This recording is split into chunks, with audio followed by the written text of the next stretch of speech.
Good morning po, ay good evening po again mga kababayan, ma'am sir. This is Jom, the Filipino channel po ang inyong lingkod. So today nga is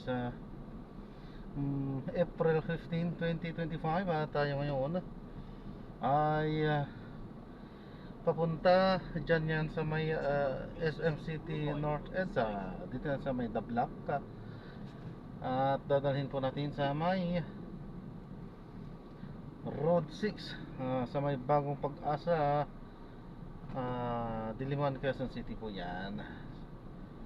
Okay, so magbabalik po tayo mamaya konti pag nakuha na po natin sila. Disclaimer naman po, ang content po natin ay kalsada at hindi ang passenger. Kaya nga naman, sakasakali naman po na may marinig kayo mga pangalan po ng lugar, pangalan ng tao, pangalan ng organizations, government or private man yan, ay wala pong kinalaman ng channel na ito at wala pong pinapatungkulan. Lahat po ng pinag-uusapan dito ay pawang dito lamang po yan sa loob at wala pong pinapatungkulan sa labas. Okay po, so magbabalik po tayo mamaya unti pag nakuha na po natin sila.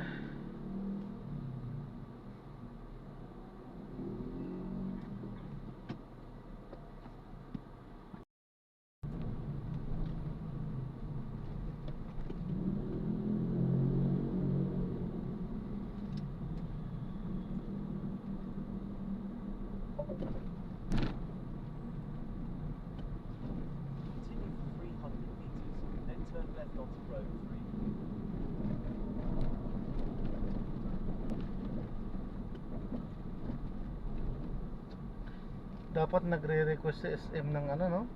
Palakasin po nila yung ano nila, signal nila dyan. Mahina nga po ang signal dyan, pahirapan.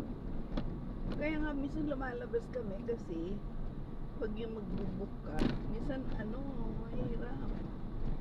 Hindi yata na po bibigyan ng ano ng management yan. Hindi nila alam na customer din nila yung mga ano, mga karamihang nagbubuk din dyan.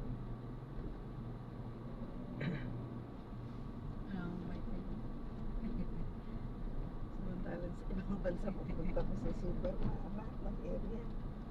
Kahit nga sa mga mall. Isa ano ba yan? Sa mga park? Meron sa China. Meron. Yeah, anywhere you can contact them. In 100 meters, turn left, then turn. In 60 meters, turn left. Kaliwa po tayo. Kaliwa po.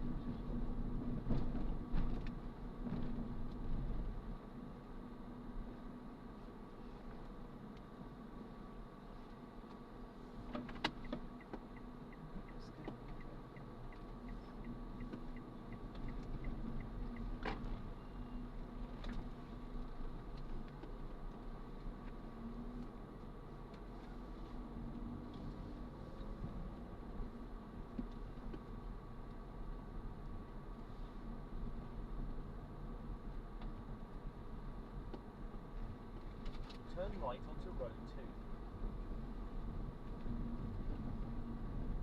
In 100 meters, turn left onto road 6. Ano po, part na po ng Project 6 na ito. Asa po. Pag-asa. Tapos kaliwa na po tayo dyan.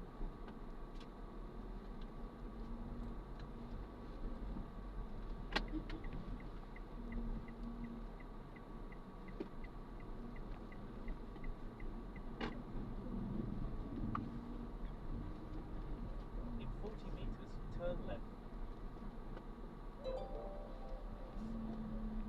In 90 meters, you will arrive at your destination.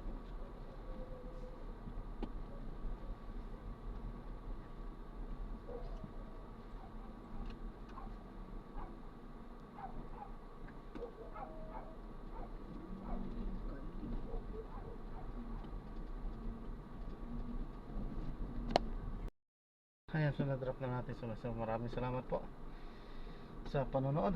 Hanggang sa muli, ingat. God bless po. Paalam po muna pansamantala at gagawa na po natin ng separate video In 60 meters, itong turn ating left susunod onto road 1. na mission. Paalam po.